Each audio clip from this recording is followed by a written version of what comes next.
नमस्कार ओडिशा। तो चलतु जानिबा आजिर 20टी बड़ मुख्य खबर। सुभद्रा योजना, राशन कार्ड, सीएम किसान आवास योजना, पीएम किसान, श्रम कार्ड, आयुष्मान कार्ड भत्ता एमती अनेक गुरुत्वपूर्ण खबर जानिपारे। से वीडियो को लाइक करने सहित आम चैनल को सब्सक्राइब करूँ, जहाद्वारा जब भी जेकोसी ओडिशा देश विदेश प्रति खबर सर्वप्रथम जानिपारे आम चैनल माध्यम। तो चलतु आउ डेरी न करी आजिर खबर उपर नजर पकईबा। प्रथम खबर नंबर 1 राशन कार्ड धारी बड़ खबर। एमानको मिलिबनी मागणा चाउल गम। जदि आपणकर राशन कार्ड अच्छी तेबे 28 फेब्रुआरी 2024 शेष तारीख आपण बहुत गुरुत्वपूर्ण। सरकार स्पष्ट करछन्ते जे राशन कार्ड इक्वाइसी एवं आधार लिंकिंग बाध्यतामूलक। जदि एही काम ठीक समय न करा जाए तेबे आपणको आउ मिलिबनी मागणा राशन। यार अर्थ होछि जदि आपण 28 फेब्रुआरी सुधा आपणकर इक्वाइसी पूरण न करन्ते तेबे 28 फेब्रुआरी पर आपण सरकार को ठारू मागणा राशन पाइबे नै बोली खबर मिलिछि। आज परवर्ती खबर नंबर 2 राज्य में बढ़ सब डिविजन। एच जिलूर आसी सर्वाधिक प्रस्ताव। राज्य में बढ़ी पारे सब डिविजन संख्या। एने राजस्व मंत्री सुरेश पुजारी गुरुवार गृह में सूचना देते। 67 नुआ सब डिविजन गठन पर सरकार को प्रस्ताव आसी। बरगड़, गंजाम और कोरापुट जिलूर सर्वाधिक प्रस्ताव आसी। नुआ प्रस्ताव गुड़ी को सरकार विचार कर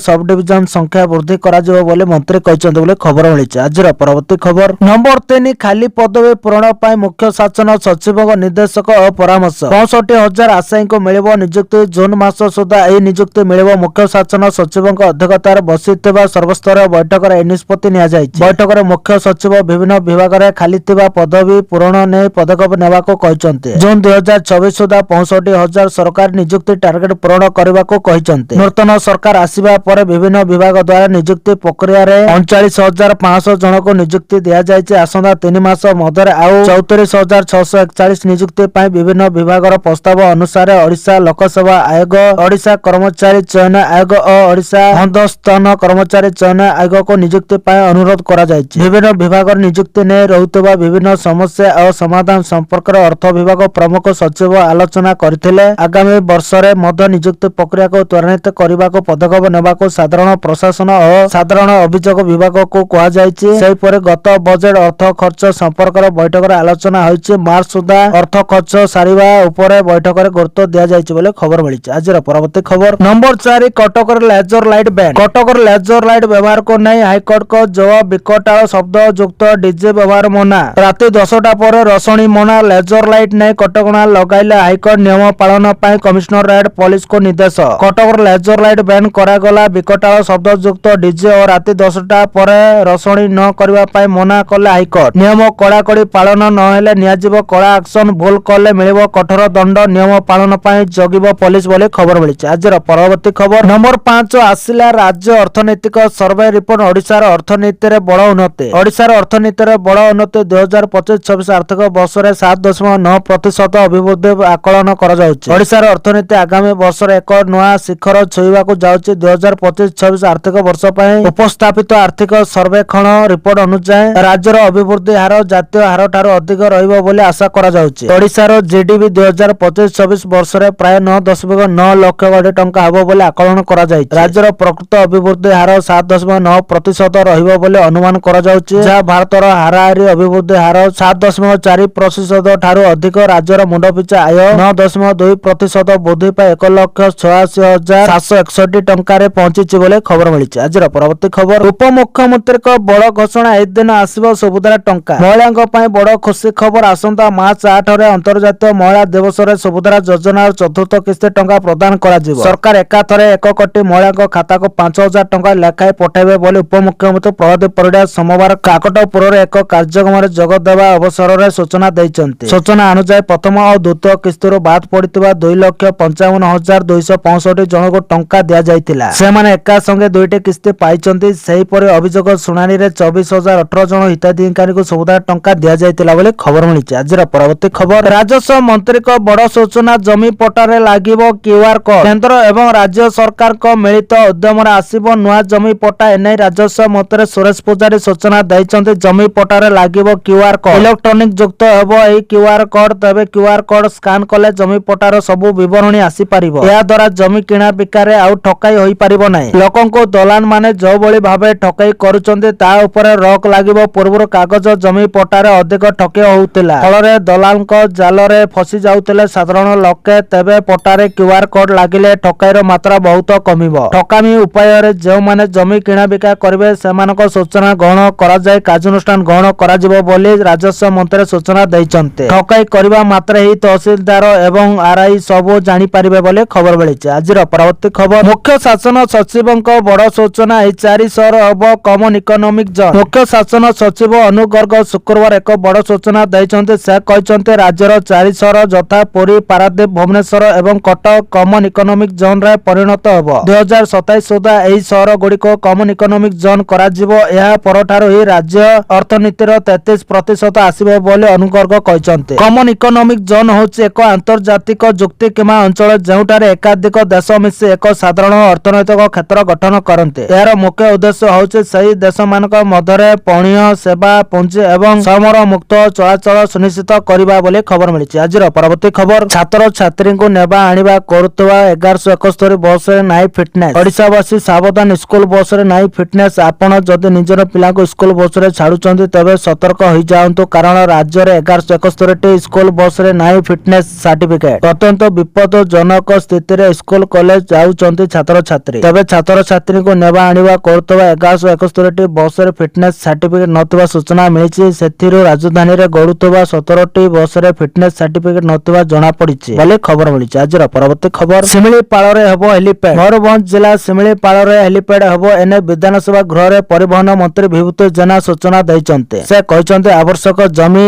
ନିରୂପଣ ପାଇଁ ଜିଲ୍ଲା ପ୍ରଶାସନକୁ ଅନୁରୋଧ କରାଯାଇଛି। ଭୁବନେଶ୍ୱର, ଗୋପାଳପୁର, ଭୁବନେଶ୍ୱର, ଶିମିଳିପାଳକୁ ହେଲିଟ୍ୟାକ୍ସି ସେବା ଜାରି ରହିବ। ହେଲିଟ୍ୟାକ୍ସି ସେବା ପାଇଁ ପବନ ହଂସ ଲିକୁ ମନୋନୀତ କରାଯାଇଥିବା ମନ୍ତ୍ରୀ ସୂଚନା ଦେଇଛନ୍ତି। ସୂଚନା ଥାଉକି ଗତକାଲି ପରେ ଆଜି ବି ଗୃହ ଚାଲିପାରିଲାନି। ବିଧାନସଭା ଆରମ୍ଭରୁ ପ୍ରବଳ ହଟ୍ଟଗୋଳ ପରେ ଗୃହକୁ ମୁଲତବୀ ଘୋଷଣା କରିଥିଲେ ବାଚସ୍ପତି। ଧାନ ମଣ୍ଡିରେ ଅବ୍ୟବସ୍ଥା, 300 ୟୁନିଟ୍ ମାଗଣା ବିଜୁଳି ପ୍ରସଙ୍ଗ ଉଠାଇ ବିଜେଡି ଓ କଂଗ୍ରେସ ବିଧାୟକ ବିରୋଧ ପ୍ରଦର୍ଶନ କରିଥିଲେ ବୋଲି ଖବର ମିଳିଛି। ଆଜିର ପରବର୍ତ୍ତୀ ଖବର, ରାଜ୍ୟରେ ବଢିଛି ଚାଷୀଙ୍କ ମୁଣ୍ଡ ପିଛା ଆୟ। ରାଜ୍ୟରେ ବଢିଛି ଚାଷୀଙ୍କ ମୁଣ୍ଡ ପିଛା ଆୟ। ଧାନ କୁଇଣ୍ଟାଲ ପିଛା 3100 ଟଙ୍କା ଦିଆଯାଉଛି। ଏଥିପାଇଁ ସମୃଦ୍ଧ କୃଷକ ଯୋଜନାରେ 6000 କୋଟି ଟଙ୍କା ବ୍ୟୟ। ପିଏମ୍ କିଷାନ ଯୋଜନାରେ ଆୟ ବୃଦ୍ଧି ପାଇଁ 2020 କୋଟି ବ୍ୟୟ ହୋଇଛି। ଫଳରେ ଚାଷୀ ପରିବାରର ମୁଣ୍ଡ ପିଛା ଆୟ ଯଥେଷ୍ଟ ବୃଦ୍ଧି ପାଇଛି। ରାଜ୍ୟରେ 3 ଗୁଣା ବଢିଛି ଫସଲ ଉତ୍ପାଦନ। 2001ରେ ଥିଲା 55.35 ଲକ୍ଷ ମେଟ୍ରିକ ଟନ୍। 2024-25ରେ 1.5 ଲକ୍ଷ ମେଟ୍ରିକ ଟନ୍ ଫସଲ ଉତ୍ପାଦନ ବୋଲି ଖବର ମିଳିଛି। ଆଜିର ପରବର୍ତ୍ତୀ ଖବର, ମାର୍ଚ୍ଚ 16ରେ ରାଜ୍ୟସଭା ନିର୍ବାଚନ, ପ୍ରେସ୍ ନୋଟ୍ ଜାରି। ମାର୍ଚ୍ଚ 16ରେ ରାଜ୍ୟସଭା ନିର୍ବାଚନ ଅନୁଷ୍ଠିତ ହେବ। ନିର୍ବାଚନ ନେଇ ପ୍ରେସ୍ ନୋଟ୍ ଜାରି କରିଛନ୍ତି ଭାରତୀୟ ନିର୍ବାଚନ କମିଶନ। 10 ରାଜ୍ୟର 37 ରାଜ୍ୟସଭା ଆସନ ପାଇଁ ନିର୍ବାଚନ ହେବ। ଓଡ଼ିଶାର 4 ଆସନ ପାଇଁ ନିର୍ବାଚନ ହେବ। ଫେବୃଆରୀ 26ରେ ଏନେଇ ବିଜ୍ଞପ୍ତି ପ୍ରକାଶ ପାଇବ। ମାର୍ଚ୍ଚ 5 ନାମାଙ୍କନ ଦାଖଲର ଶେଷ ତାରିଖ ରହିଛି। 6ରେ ଯାଞ୍ଚ କରାଯିବ।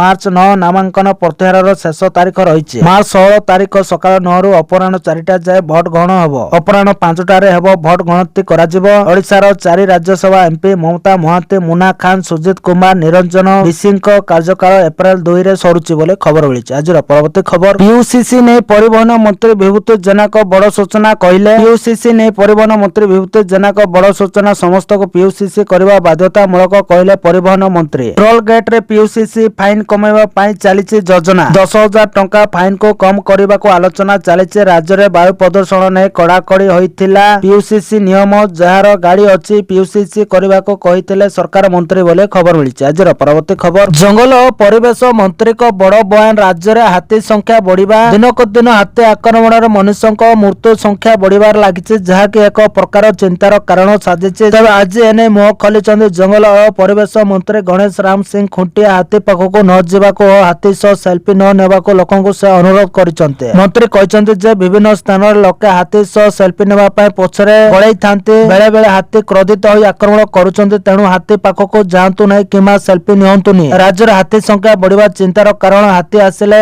ମାଇକ୍ ଯୋଗେ ସଚେତନ କରାଯାଉଛି। 1800 ଜାଗାରେ 2300ରୁ ଅଧିକ ହାତୀ ଅଛନ୍ତି। ସ୍ଥାନୀୟ ବିଧାୟକ ଓ ସାଂସଦଙ୍କ ସହ ଆଲୋଚନା ସରିଛି। ଜଙ୍ଗଲ ପରିସୀମା ବଢାଇବାକୁ ଯୋଜନା କରାଯାଉଛି ବୋଲି ମନ୍ତ୍ରୀ କହିଛନ୍ତି ବୋଲି ଖବର ମିଳିଛି। ଆଜିର ପରବର୍ତ୍ତୀ ଖବର, 15 ବର୍ଷରୁ କମ୍ ପିଲାଙ୍କ ପାଇଁ ସୋସିଆଲ ମିଡିଆ ବ୍ୟାନ୍ କରାଯାଉ ଫ୍ରାନ୍ସ ରାଷ୍ଟ୍ରପତି। ନୂଆଦିଲ୍ଲୀର ଭାରତ ମଣ୍ଡପରେ ଚାଲିଥିବା ଇଣ୍ଡିଆନ୍ ଏଆଇ ଇମ୍ପାକ୍ଟ ସମିଟ୍ 2024ରେ ବିଶ୍ୱର ଅନେକ ପ୍ରମୁଖ ନେତା ଯୋଗ ଦେଇଛନ୍ତି। ଏହି ମଞ୍ଚର ଅନେକ ଦେଶର ରାଷ୍ଟ୍ରମୁଖ୍ୟ ଓ ପ୍ରତିନିଧିମାନେ କୃତ୍ରିମ ବୁଦ୍ଧିମତ୍ତା ଏଆଇ ର ଭବିଷ୍ୟତ ଉପରେ ନିଜର ମତ ରଖିଛନ୍ତି। ଫ୍ରାନ୍ସ ରାଷ୍ଟ୍ରପତି ଇମାନୁଏଲ ମାକ୍ରନ୍ ମଧ୍ୟ ନିଜ ବକ୍ତବ୍ୟରେ ପ୍ରଧାନମନ୍ତ୍ରୀ ନରେନ୍ଦ୍ର ମୋଦିଙ୍କୁ ପ୍ରଶଂସା କରିଛନ୍ତି ଏବଂ 15 ବର୍ଷର କମ୍ ବୟସର ପିଲାଙ୍କ ପାଇଁ ସୋସିଆଲ ମିଡିଆ ବ୍ୟାନ୍ କରିବା ପାଇଁ ଅପିଲ କରିଛନ୍ତି ବୋଲି ଖବର ମିଳିଛି। ଆଜିର ପରବର୍ତ୍ତୀ ଖବର, ଖୁସି ଖବର, ପିଏମ ଆବାସ ଯୋଜନାରେ 2.80 ଲକ୍ଷ ନୂଆ ଘରକୁ ମିଳିଲା ମଞ୍ଜୁରୀ। ଗରିବ ଏବଂ ଅସହାୟକ ପରିବାରଙ୍କ ପାଇଁ ଆସିଲା ଏକ ବଡ଼ ଖୁସି ଖବର। କେନ୍ଦ୍ର ସରକାର ପ୍ରଧାନମନ୍ତ୍ରୀ ଆବାସ ଯୋଜନା ସହରାଞ୍ଚଳ ଅଧୀନରେ ରାଜ୍ୟ ପାଇଁ 2,80,000 ନୂତନ ଘର ମଞ୍ଜୁର କରିଛନ୍ତି। ଏହି ଘର ମଧ୍ୟରୁ 2,65,000 ଘର ନିର୍ମାଣ କାର୍ଯ୍ୟ ଦ୍ରୁତ ଗତିରେ ଚାଲିଛି। ଆବଶ୍ୟକ ହେଲେ ଘର ସଂଖ୍ୟା ବୃଦ୍ଧି କରିବାକୁ ମଧ୍ୟ ସୂଚନା ଦିଆଯାଇଛି। ଛତିଶଗଡ଼କୁ ପ୍ରଧାନମନ୍ତ୍ରୀ ଆବାସ ଯୋଜନା ସହରାଞ୍ଚଳ ଅଧୀନରେ 2,80,000 ଘର ପାଇଁ ଅନୁମୋଦନ କରାଯାଇଛି। ଏହି ନିଷ୍ପତ୍ତି ଦୀର୍ଘ ଦିନ ଧରି ସ୍ଥାୟୀ ଘର ପାଇଁ ଅପେକ୍ଷା କରିଥିବା ପରିବାର ମାନଙ୍କ ପାଇଁ ଏକ ଆଶ୍ୱସ୍ତି। କେନ୍ଦ୍ର ଶକ୍ତି ଏବଂ ଗୃହ ନିର୍ମାଣ ଏବଂ ନଗର ବ୍ୟାପାର ମନ୍ତ୍ରୀ ମନୋହର ଲାଲ ଖଟ୍ଟର ସୂଚନା ଦେଇଛନ୍ତି ଯେ ଏହି ପ୍ରକଳ୍ପ ପାଇଁ 4,000 କୋଟି ମଞ୍ଜୁର କରାଯାଇଛି ବୋଲି ଖବର ମିଳିଛି। ଆଜିର ପରବର୍ତ୍ତୀ ଖବର, ଉତ୍କଳ ବିଶ୍ୱବିଦ୍ୟାଳୟ ଛାତ୍ରଛାତ୍ରୀଙ୍କ ପାଇଁ ଆଇଡି କାର୍ଡ ବାଧ୍ୟତାମୂଳକ ନହେଲେ ବାନ୍ଧିବ ପୋଲିସ। ଉତ୍କଳ ବିଶ୍ୱବିଦ୍ୟାଳୟ କର୍ତ୍ତୃପକ୍ଷ କ୍ୟାମ୍ପସର ସୁରକ୍ଷା ଓ ଶୃଙ୍ଖଳା ରକ୍ଷା ପାଇଁ କଠୋର ନିର୍ଦ୍ଦେଶନାମା ଜାରି କରିଛନ୍ତି। ବର୍ତ୍ତମାନ ଠାରୁ ବିଶ୍ୱବିଦ୍ୟାଳୟ ପରିସରରେ ସମସ୍ତ ଛାତ୍ରଛାତ୍ରୀଙ୍କ ପାଇଁ ପରିଚୟ ପତ୍ର ବାଧ୍ୟତାମୂଳକ କରାଯାଇଛି। ନୂତନ ନିୟମ ଅନୁଯାୟୀ ବିଶ୍ୱବିଦ୍ୟାଳୟର ସୁରକ୍ଷା କର୍ମୀମାନେ ଯେକୌଣସି ସମୟରେ ଛାତ୍ରଛାତ୍ରୀଙ୍କ ପରିଚୟ ପତ୍ର ଯାଞ୍ଚ କରିପାରିବେ। ଯଦି କୌଣସି ବ୍ୟକ୍ତି ପରିଚୟ ପତ୍ର ଦେଖାଇବାରେ ବିଫଳ ହୁଅନ୍ତି ବା କ୍ୟାମ୍ପସରେ ରହିବାର ସଠିକ୍ କାରଣ ଦର୍ଶାଇ ନ ପାରନ୍ତି ତେବେ ତାଙ୍କୁ ଅନଧିକାର ପ୍ରବେଶକାରୀ ଭାବେ ଅଟକ ରଖାଯାଇ ତୁରନ୍ତ ପୋଲିସ ଜିମା ଦିଆଯିବ। ସେହିପରି ବିଶ୍ୱବିଦ୍ୟାଳୟ ପରିସରରୁ ନିଶାମୁକ୍ତ ରଖିବା ପାଇଁ ମଦ, ତମ୍ବାକୁ, ଇ ସିଗାରେଟ ଏବଂ ମାଦକ ଦ୍ରବ୍ୟ ବ୍ୟବହାର ଉପରେ ସମ୍ପୂର୍ଣ୍ଣ କଟକଣା ଲଗାଯାଇଛି। ଅଯଥା ବୁଲାବୁଲି କରିବା, କ୍ୟାମ୍ପସର ଶାନ୍ତି ଭଙ୍ଗ କରିବା ବା ଶୈକ୍ଷିକ ପରିବେଶ ନଷ୍ଟ କରୁଥିବା ବ୍ୟକ୍ତିଙ୍କ ବିରୋଧରେ ଦୃଢ କାର୍ଯ୍ୟାନୁଷ୍ଠାନ ଗ୍ରହଣ କରାଯିବ ବୋଲି ଖବର ମିଳିଛି। ଆଜିର ପରବର୍ତ୍ତୀ ଖବର, ଏହି ଦିନ ଓଡ଼ିଶା ଆସିବେ ଅମିତ ଶାହ, କଟକରେ ରହିଛି ବଡ଼ କାର୍ଯ୍ୟକ୍ରମ। କେନ୍ଦ୍ର ସ୍ୱରାଷ୍ଟ୍ର ମନ୍ତ୍ରୀ ଅମିତ ଶାହ ଆସନ୍ତା ମାର୍ଚ୍ଚ 7 ତାରିଖରେ ଓଡ଼ିଶା ଗସ୍ତରେ ଆସୁଛନ୍ତି। ଏହି ଏକ ଦିବସୀୟ ଗସ୍ତ କାଳରେ ସେ କଟକ ଜିଲ୍ଲା ମୁଣ୍ଡଳି ସ୍ଥିତ କେନ୍ଦ୍ରୀୟ ସୁରକ୍ଷିତ ପୋଲିସ ବଳ ସିଆରପିଏଫ କ୍ୟାମ୍ପସରେ ଆୟୋଜିତ ପ୍ରତିଷ୍ଠା ଦିବସ ସମାରୋହରେ ମୁଖ୍ୟ ଅତିଥି ଭାବେ ଯୋଗ ଦେବେ। ମୁଣ୍ଡଳି ସିଆରପିଏଫ ପ୍ୟାରେଡ ଗ୍ରାଉଣ୍ଡରେ ଆୟୋଜିତ କାର୍ଯ୍ୟକ୍ରମରେ ଗୃହମନ୍ତ୍ରୀ ସାମିଲ ହୋଇ ଯବାନମାନଙ୍କୁ ସମ୍ବୋଧିତ କରିବେ। ଓଡ଼ିଶାରେ ଚାଲିଥିବା ମାଓ ବିରୋଧୀ ଅଭିଯାନର ସଫଳତା ଏବଂ ସିଆରପିଏଫ ଯବାନଙ୍କ ନିୟୋଜନ ସମ୍ପର୍କରେ ଶାହ ଏକ ଉଚ୍ଚସ୍ତରୀୟ ସମୀକ୍ଷା କରିପାରନ୍ତି। 2024 ମାର୍ଚ୍ଚ 31 ସୁଦ୍ଧା ଦେଶକୁ ନକ୍ସଲ ମୁକ୍ତ କରିବା ପାଇଁ କେନ୍ଦ୍ର ସରକାର ରଖିଥିବା ଲକ୍ଷ୍ୟ ଉପରେ ଏଠାରେ ଆଲୋଚନା ହୋଇପାରେ। ରାଜ୍ୟରେ ଭାରତୀୟ ନ୍ୟାୟ ସଂହିତାର ପ୍ରୟୋଗ ଏବଂ ଏହାର ପ୍ରଭାବଶାଳୀ କାର୍ଯ୍ୟକାରିତା ଉପରେ ମଧ୍ୟ ଗୁରୁତ୍ୱପୂର୍ଣ୍ଣ ଆଲୋଚନା ହେବାର ସମ୍ଭାବନା ରହିଛି। 2024 ବର୍ଷରେ ଅମିତ ଶାହଙ୍କର ଏହା ପ୍ରଥମ ଓଡ଼ିଶା ଗସ୍ତ। ଗୃହମନ୍ତ୍ରୀଙ୍କ ଗସ୍ତକୁ ଦୃଷ୍ଟିରେ ରଖି କଟକ ଓ ଭୁବନେଶ୍ୱରରେ ସୁରକ୍ଷା ବ୍ୟବସ୍ଥା କଡ଼ାକଡ଼ି କରାଯାଉଛି ବୋଲି ଖବର ମିଳିଛି। ଆଜିର ପରବର୍ତ୍ତୀ ଖବର, ନୂଆ ଜିଲ୍ଲା ଗଠନ ପାଇଁ ସରକାର ପ୍ରସ୍ତୁତ, ବିଧାନସଭାରେ ରାଜସ୍ୱ ମନ୍ତ୍ରୀଙ୍କ ବଡ଼ ଘୋଷଣା। ଓଡ଼ିଶାରେ ନୂତନ ଜିଲ୍ଲା ଗଠନ ନେଇ ଚାଲିଥିବା ଦୀର୍ଘ ଦିନର ଅପେକ୍ଷା ଶେଷ ହେବାକୁ ଯାଉଛି। 2024-27 ଆର୍ଥିକ ବର୍ଷରେ ରାଜ୍ୟରେ ନୂଆ ଜିଲ୍ଲା ଗଠନ ପ୍ରକ୍ରିୟା ଆରମ୍ଭ କରିବା ପାଇଁ ସରକାର ଆନୁଷ୍ଠାନିକ ଭାବେ ପ୍ରସ୍ତାବ ଆହ୍ୱାନ କରିଛନ୍ତି। ଗୁରୁବାର ଓଡ଼ିଶା ବିଧାନସଭାରେ ରାଜସ୍ୱ ଓ ବିପର୍ଯ୍ୟୟ ପରିଚାଳନା ମନ୍ତ୍ରୀ ସୁରେଶ ପୂଜାରା ଏହି ଗୁରୁତ୍ୱପୂର୍ଣ୍ଣ ସୂଚନା ଦେଇଛନ୍ତି। ବର୍ତ୍ତମାନ ସୁଦ୍ଧା ରାଜ୍ୟ ସରକାରଙ୍କ ନିକଟରେ 31ଟି ନୂଆ ଜିଲ୍ଲା ଗଠନ ପାଇଁ ବିଭିନ୍ନ ଅଞ୍ଚଳରୁ ଦାବିପତ୍ର ଓ ଆବେଦନ ପହଞ୍ଚିଛି। ଏହି ସମସ୍ତ ପ୍ରସ୍ତାବ ବର୍ତ୍ତମାନ ସରକାରଙ୍କ ବିଚାରାଧୀନ ରହିଛି। ପ୍ରସ୍ତାବ ଗୁଡ଼ିକର ଅନୁଦାନ ଏବଂ ପ୍ରଶାସନିକ ଆବଶ୍ୟକତାକୁ ଭିତ୍ତି କରି ଉପଯୁକ୍ତ ସମୟରେ ପରବର୍ତ୍ତୀ ପଦକ୍ଷେପ ନିଆଯିବ ବୋଲି ମନ୍ତ୍ରୀ ସୂଚନା ଦେଇଛନ୍ତି। ଜିଲ୍ଲା ସହିତ ରାଜ୍ୟରେ 67ଟି ନୂତନ ଉପଖଣ୍ଡ ଗଠନ ପାଇଁ ମଧ୍ୟ ପ୍ରସ୍ତାବ ଆସିଛି, ଯାହା ପ୍ରଶାସନିକ ବିକେନ୍ଦ୍ରୀକରଣ କ୍ଷେତ୍ରରେ ଏକ ବଡ଼ ପଦକ୍ଷେପ ହେବ। 1936ରେ ସ୍ୱତନ୍ତ୍ର ଓଡ଼ିଶା ପ୍ରଦେଶ ଗଠନ ବେଳେ ମାତ୍ର 6ଟି ଜିଲ୍ଲା କଟକ, ପୁରୀ, ବାଲେଶ୍ୱର, ସମ୍ବଲପୁର, କୋରାପୁଟ ଓ ଗଞ୍ଜାମ ଥିଲା। ପରବର୍ତ୍ତୀ ସମୟ ଆଉ 7ଟି ଜିଲ୍ଲା ବଲାଙ୍ଗୀର, ଢେଙ୍କାନାଳ, କେନ୍ଦୁଝର, କଳାହାଣ୍ଡି, ମୟୂରଭଞ୍ଜ, ଫୁଲବାଣୀ ଓ ସୁନ୍ଦରଗଡ଼ ମିଶି ଜିଲ୍ଲା ସଂଖ୍ୟା 13 ହୋଇଥିଲା। 1993 ବିଜୁ ପଟ୍ଟନାୟକଙ୍କ ସରକାର ଅମଳରେ 17ଟି ନୂଆ ଜଳ ଗଠନ କରାଯାଇ ଜିଲ୍ଲା ସଂଖ୍ୟାକୁ 30କୁ ବୃଦ୍ଧି କରାଯାଇଥିଲା ବୋଲି ଖବର ମିଳିଛି। ଆଜିର ପରବର୍ତ୍ତୀ ଖବର, ସଡ଼କ ଦୁର୍ଘଟଣାରେ ଆହତକୁ ମିଳିବ ମାଗଣା ଚିକିତ୍ସା, ମୋଦି ସରକାର ଆରମ୍ଭ କଲେ ନୂଆ ଯୋଜନା। ସଡ଼କ ଦୁର୍ଘଟଣାରେ ଆହତ ମାନଙ୍କ ପାଇଁ କେନ୍ଦ୍ର ସରକାର ନେଲେ ଏକ ବଡ଼ ପଦକ୍ଷେପ। ଏଥର ଯୋଗ୍ୟ ସଡ଼କ ଦୁର୍ଘଟଣା ପୀଡ଼ିତାଙ୍କୁ ଦୁର୍ଘଟଣା ତାରିଖରୁ 7 ଦିନ ପାଇଁ 1.5 ଲକ୍ଷ ପର୍ଯ୍ୟନ୍ତ କ୍ୟାସଲେସ୍ ଅର୍ଥାତ୍ ମାଗଣା ଚିକିତ୍ସା ମିଳିବ। ଏନେ ମୋଦି ସରକାର ଶନିବାର ପ୍ରଧାନମନ୍ତ୍ରୀ ରିଲିଫ ଯୋଜନା ଆରମ୍ଭ କରିଛନ୍ତି। ସଡ଼କ ପରିବହନ ଏବଂ ରାଜପଥର ମନ୍ତ୍ରାଳୟ ଏକ ବିବୃତ୍ତିରେ କହିଛି ଯେ ପ୍ରତିବର୍ଷ ଭାରତରେ ସଡ଼କ ଦୁର୍ଘଟଣା ଯୋଗୁଁ ବହୁ ସଂଖ୍ୟକ ମୃତ୍ୟୁ ଘଟୁଛି। ଯଦି ସମୟୋଚିତ ଚିକିତ୍ସା ଯୋଗାଇ ଦିଆଯାଏ ତେବେ ଏଥିମଧ୍ୟରୁ ଅନେକଙ୍କୁ ମୃତ୍ୟୁ ମୁଖରୁ ଉଦ୍ଧାର କରାଯାଇପାରିବ। ଏକ ଅଧ୍ୟୟନକୁ ଉଦ୍ଧୃତ କରି ମନ୍ତ୍ରାଳୟ କହିଛି ଯେ ଦୁର୍ଘଟଣାର ପ୍ରଥମ ଘଣ୍ଟା ମଧ୍ୟରେ ପୀଡ଼ିତଙ୍କୁ ଡାକ୍ତରଖାନାରେ ଭର୍ତ୍ତି କରାଗଲେ ପ୍ରାୟ 50% ସଡ଼କ ଦୁର୍ଘଟଣା ଜନିତ ମୃତ୍ୟୁକୁ ରୋକାଯାଇପାରିବ ବୋଲି ଖବର ମିଳିଛି। ଆଜିର ପରବର୍ତ୍ତୀ ଖବର, 2027 ମାର୍ଚ୍ଚ ସୁଦ୍ଧା 3 ଲକ୍ଷ ପରିବାର ପ୍ରଧାନମନ୍ତ୍ରୀ ସୂର୍ଯ୍ୟଘର ଯୋଜନାରେ ହେବେ ସାମିଲ। ଓଡ଼ିଶାରେ ପ୍ରଧାନମନ୍ତ୍ରୀ ସୂର୍ଯ୍ୟଘର ଯୋଜନା ଅଗ୍ରଗତି କେତେ ଦୂର ହେଲା? 2024-25, 2025-26ରେ କେତେ ଜଣଙ୍କୁ ଏ ଯୋଜନାରେ ଅନ୍ତର୍ଭୁକ୍ତ ଅନ୍ତର୍ଭୁକ୍ତ କରାଯାଇଛି ଏବଂ ଆଗକୁ ଆଉ କେତେ ଜଣକୁ ଏ ଯୋଜନାରେ ଅନ୍ତର୍ଭୁକ୍ତ କରାଯିବ ଏନେଇ ବିଜେଡି ବିଧାୟକ ଗଣେଶ୍ୱର ବେହେରାଙ୍କ ଅଣତାରକା ପ୍ରଶ୍ନର ଲିଖିତରେ ଉତ୍ତର ରଖିଛନ୍ତି ଉପମୁଖ୍ୟମନ୍ତ୍ରୀ ତଥା ଶକ୍ତି ମନ୍ତ୍ରୀ କେବି ସିଂହଦେଓ। ବିଧାନସଭାରେ ରଖାଯାଇଥିବା ତଥ୍ୟ ଅନୁଯାୟୀ 2027 ସୁଦ୍ଧା 3 ଲକ୍ଷ ପରିବାରକୁ ମାଗଣା ବିଦ୍ୟୁତ ଯୋଗାଇବା ପାଇଁ ସରକାର ଲକ୍ଷ୍ୟ ରଖିଛନ୍ତି। ରାଜ୍ୟରେ ସ୍ୱଚ୍ଛ ଶକ୍ତିର ପ୍ରସାର ପାଇଁ ସରକାର ପ୍ରଧାନମନ୍ତ୍ରୀ ସୂର୍ଯ୍ୟଘର ଯୋଜନାକୁ ଜୋରଦାର କରିଛନ୍ତି। ଉପମୁଖ୍ୟମନ୍ତ୍ରୀ କନକ ବନ୍ଦନ ସିଂହଦେଓଙ୍କ ସୂଚନା ଅନୁଯାୟୀ 2026-27 ଆର୍ଥିକ ବର୍ଷ ଶେଷ ସୁଦ୍ଧା ରାଜ୍ୟର 3 ଲକ୍ଷ ପରିବାରକୁ ସୌର ଶକ୍ତି ମାଧ୍ୟମରେ ମାଗଣା ବା କମ୍ ମୂଲ୍ୟରେ ବିଦ୍ୟୁତ ଯୋଗାଇବା ପାଇଁ ଲକ୍ଷ୍ୟ ଧାର୍ଯ୍ୟ କରାଯାଇଛି ବୋଲି ଖବର ମିଳିଛି। ଆଜିର ପରବର୍ତ୍ତୀ ଖବର, ରତ୍ନ ଭଣ୍ଡାର ଗଣତି ମଣତି ପ୍ରସଙ୍ଗରେ ହାଇକୋର୍ଟଙ୍କ ନିର୍ଦ୍ଦେଶ 3 ମାସ ମଧ୍ୟରେ ରତ୍ନ ଭଣ୍ଡାର ଚାବି ହଜିବା ରିପୋର୍ଟ ନେଇ ହାଇକୋର୍ଟ ଆଜି ବଡ଼ ନିର୍ଦ୍ଦେଶ ଦେଇଛନ୍ତି। ଆସନ୍ତା ବିଧାନସଭା ଅଧିବେଶନର ରିପୋର୍ଟ ଉପସ୍ଥାପନ ପାଇଁ ନିର୍ଦ୍ଦେଶ ଦେଇଛନ୍ତି। ଜଷ୍ଟିସ ରଘୁବୀର ଦାସ କମିଶନଙ୍କ ରିପୋର୍ଟ ଉପସ୍ଥାପନ ପାଇଁ ନିର୍ଦ୍ଦେଶ ଦିଆଯାଇଛି। 3 ମାସ ମଧ୍ୟରେ ଗଣତି ମଣତି କାର୍ଯ୍ୟ ସମ୍ପୂର୍ଣ୍ଣ ସାରିବା ପାଇଁ ନିର୍ଦ୍ଦେଶ ଦେଇଛନ୍ତି ହାଇକୋର୍ଟ। କହି ରଖୁଛୁ କି ରତ୍ନ ଭଣ୍ଡାର ଚାବି ହଜିବା ପ୍ରସଙ୍ଗ ଜଗନ୍ନାଥ ପ୍ରେମୀଙ୍କ ମନକୁ ଗମ୍ଭୀର ଆଘାତ ଦେଇଥିଲା। 2018 ମସିହାରେ ଚାବି ହଜିଥିବା ବେଳେ ତଦନ୍ତ ନେଇ ଏକ କମିଶନ ମଧ୍ୟ ଗଠନ କରାଯାଇଥିଲା। ତେବେ ପରବର୍ତ୍ତୀ ସମୟରେ ରତ୍ନ ଭଣ୍ଡାରରେ ପାଣି ଜମିବା ପ୍ରସଙ୍ଗ ଉଠିଥିଲା। ତେବେ ଏହି ପ୍ରସଙ୍ଗରେ ହାଇକୋର୍ଟ ଅନେକ ବାର ନିର୍ଦ୍ଦେଶ ଦେଇଥିଲେ। ତେବେ ଏସ୍ଆଇ ପକ୍ଷରୁ ରତ୍ନ ଭଣ୍ଡାର ମରାମତି କାର୍ଯ୍ୟ କରାଯାଇଥିଲା। ତେବେ ଏହି କାର୍ଯ୍ୟ ଶେଷ ହେବା ପରେ ଗଣତି ମଣତି ସାରିବା ପାଇଁ ହାଇକୋର୍ଟ ନିର୍ଦ୍ଦେଶ ଦେଇଛନ୍ତି ବୋଲି ଖବର ମିଳିଛି। ଆଜିର ପରବର୍ତ୍ତୀ ଖବର, ସୋସିଆଲ ମିଡିଆ ବ୍ୟବହାରକାରୀଙ୍କୁ ଶକ୍ତ ଝଟକା, ବ୍ୟାନ୍ ହେଲା ଫେସବୁକ୍ ସହ ଏସବୁ ଆପ୍। ଟେଲିଗ୍ରାମ ଉପରେ ପ୍ରତିବନ୍ଧ ପରେ ରୁଷ ସରକାର ସୋସିଆଲ ମିଡିଆ ନୀତିକୁ ନେଇ ବଡ଼ ପଦକ୍ଷେପ ନେଇଛି। ପୁତିନ ସରକାର ହ୍ୱାଟ୍ସଆପ୍, ୟୁଟ୍ୟୁବ ଓ ଇନଷ୍ଟାଗ୍ରାମ ସହିତ ଅନେକ ବିଦେଶୀ ସୋସିଆଲ ମିଡିଆ ପ୍ଲାଟଫର୍ମକୁ ଦେଶରେ ବନ୍ଦ କରିଦେଇଛି। ଏହି ନିଷ୍ପତ୍ତିରେ ପ୍ରାୟ 10 କୋଟି ଉପଭୋକ୍ତା ପ୍ରଭାବିତ ହେବାର ସମ୍ଭାବନା ରହିଛି। ସରକାରଙ୍କ କହିବା ଅନୁଯାୟୀ ଏହା ଲୋକମାନଙ୍କର ପ୍ରାଇଭେସି ଓ ବ୍ୟକ୍ତିଗତ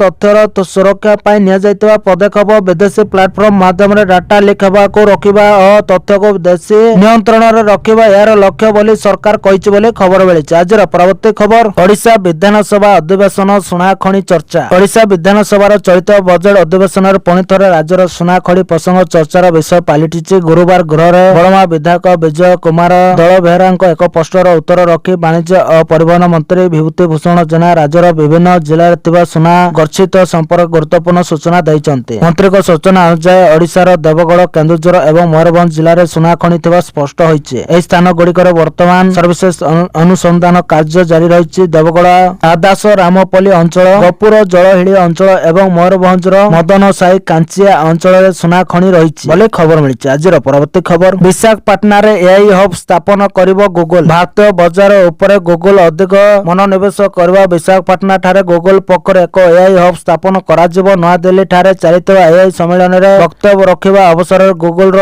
ସିଇଓ ସୁନ୍ଦର ପିଚାଇ ଏହି ସୂଚନା ଦେଇଛନ୍ତି। ସମ୍ମିଳନୀର ଏକ ଅଧିବେଶନରେ ଚାଲିଥିବା ଆଲୋଚନାରେ ଅଂଶଗ୍ରହଣ କରି ପିଚାଇ କହିଥିଲେ ଯେ ଭାରତ ଅର୍ଥନୀତିର ବିଭିନ୍ନ କ୍ଷେତ୍ରରେ ଏଆଇର ଉପଯୋଗିତା ଉପରେ ସେ ଗୁରୁତ୍ୱ ଆରୋପ କରିଛନ୍ତି। ବିଶେଷ କରି ଅନିଶ୍ଚିତ ମୌସୁମୀ ଦୃଷ୍ଟିରୁ ଚାଷୀମାନଙ୍କଠୁ ଠିକ୍ ସମୟରେ ପାଣିପାଗ ସଂକ୍ରାନ୍ତ ସୂଚନା ଦେବା ପାଇଁ ଏଆଇର ବ୍ୟାପକ ବ୍ୟବହାର କରାଯାଇପାରିବ। ଅନ୍ୟପକ୍ଷରେ କୃତ୍ରିମ ବୁଦ୍ଧିମତ୍ତା ଏଆଇ ଯେଉଁଭଳି ବିଶ୍ୱରେ କିମ୍ବା କୌଣସି ରାଷ୍ଟ୍ର ଭିତରେ ଅର୍ଥନୈତିକ ଅସମାନତାକୁ ଆହୁରି ବୃଦ୍ଧି ନ କରେ ସେ ଦିଗରେ ଦୃଷ୍ଟି ଦିଆଯିବ ଆବଶ୍ୟକ ବୋଲି ସେ ଜୋର ଦେଇଛନ୍ତି ବୋଲି ଖବର ମିଳିଛି। ଆଜିର ପରବର୍ତ୍ତୀ ଖବର, ରାଜ୍ୟରେ ସୃଷ୍ଟି ହେବ 10,000 ନିଯୁକ୍ତି। ମୁଖ୍ୟ ଶାସନ ସଚିବଙ୍କ ଅଧ୍ୟକ୍ଷତାରେ ରାଜ୍ୟସ୍ତରୀୟ ସିଙ୍ଗଲ ୱିଣ୍ଡୋ କ୍ଲିୟରାନ୍ସ ଅଥରିଟି ବୈଠକରେ ବଡ଼ ଆଲୋଚନା। ମାନ୍ୟବର ମୁଖ୍ୟମନ୍ତ୍ରୀ ଶ୍ରୀ ମୋହନ ଚରଣ ମାଝୀଙ୍କ ମାର୍ଗଦର୍ଶନରେ ରାଜ୍ୟ ମୁଖ୍ୟ ଶାସନ ସଚିବ ଶ୍ରୀମତୀ ଅନୁ ଗର୍ଗଙ୍କ ଅଧ୍ୟକ୍ଷତାରେ 144ତମ ରାଜ୍ୟସ୍ତରୀୟ ସିଙ୍ଗଲ ୱିଣ୍ଡୋ କ୍ଲିୟରାନ୍ସ ଅଥରିଟି ବୈଠକ ମାଧ୍ୟମରେ ମୋଟ 4,111.80 କୋଟି ଟଙ୍କା ବିନିଯୋଗ ସହିତ 23ଟି ଶିଳ୍ପ ନିବେଶ ପ୍ରସ୍ତାବକୁ ଅନୁମୋଦନ କରାଯାଇଛି, ଯାହା 1924 ବା ପ୍ରାୟ 10,000 ନିଯୁକ୍ତି ସୁଯୋଗ ସୃଷ୍ଟି ଲକ୍ଷ୍ୟ ରଖୁଛି। ଏହି ମଞ୍ଜୁରୀ ଓଡ଼ିଶାର ଶିଳ୍ପ ଇକୋସିଷ୍ଟମକୁ ସୁଦୃଢ଼ କରିବ ଏବଂ ନିଯୁକ୍ତି ଭିତ୍ତିକ ଆର୍ଥିକ ଅଭିବୃଦ୍ଧିକୁ ତ୍ୱରାନ୍ୱିତ କରିବା ଦିଗରେ ଆଉ ଏକ ପ୍ରମୁଖ ମାଇଲଖଣ୍ଡ ଭାବେ ପ୍ରତିଫଳିତ ହେବ ବୋଲି ଖବର ମିଳିଛି। ପରବର୍ତ୍ତୀ ଖବର, ଆଜିର ୟେସ୍ ୱିକେଣ୍ଡ 2036 ସୁଦ୍ଧା ରାଜ୍ୟକୁ ଦେଶର ଟପ୍ 5 ରାଜ୍ୟରେ କରିବୁ ସାମିଲ। ମୁଖ୍ୟମନ୍ତ୍ରୀଙ୍କ ବାର୍ତ୍ତାରେ କମ୍ପିଲା ଗୃହ। ଆଜିର ଗୃହରେ ମୁଖ୍ୟମନ୍ତ୍ରୀ କହିଥିଲେ ଯେ ଆମର ଲକ୍ଷ୍ୟ ହେଉଛି 2036 ସୁଦ୍ଧା ଓଡ଼ିଶାକୁ ସମୃଦ୍ଧ ଓଡ଼ିଶା ଏବଂ 2047 ସୁଦ୍ଧା ଯଶସ୍ୱୀ ପ୍ରଧାନମନ୍ତ୍ରୀ ମାନନୀୟ ନରେନ୍ଦ୍ର ମୋଦିଜୀଙ୍କ ପରିକଳ୍ପିତ ବିକଶିତ ଭାରତର ଗ୍ରୋଥ ଇଞ୍ଜିନ୍ ହେବା। କେବଳ ଘୋଷଣା ନୁହେଁ, ଏଥିପାଇଁ ଏକ ସ୍ପଷ୍ଟ ଦିଶା ନିର୍ଦ୍ଦେଶ ସହ ରୋଡମ୍ୟାପ୍ ବି ମାନ୍ୟବର ରାଜ୍ୟପାଳ ଉଲ୍ଲେଖ କରିଛନ୍ତି। 2036 ସୁଦ୍ଧା $500 ବିଲିୟନ ଅର୍ଥନୀତି ଏବଂ 2047 ସୁଦ୍ଧା $1,500 ବିଲିୟନ ଅର୍ଥନୀତି ହାସଲ ଆମର ଲକ୍ଷ୍ୟ। ବର୍ଷକୁ 9.5% ହାରରେ ଅଭିବୃଦ୍ଧି ହାସଲ କରି 2047ରେ ବାର୍ଷିକ ମୁଣ୍ଡ ପିଛା ଆୟ 32 ଲକ୍ଷ ଟଙ୍କା କରିବା ପାଇଁ ପ୍ରୟାସ ଆରମ୍ଭ ହୋଇଛି। ବହୁମୁଖୀ ଦାରିଦ୍ର୍ୟ ହାର 5%କୁ ଆଣିବା କରିବା ପାଇଁ ଯୋଜନା ପ୍ରସ୍ତୁତ ହୋଇଛି। ମୋଟାମୋଟି ଭାବେ ଏକ ସମୃଦ୍ଧ ସଶକ୍ତ ଓ ସମାବେଶୀ ଓଡ଼ିଶା ଗଠନର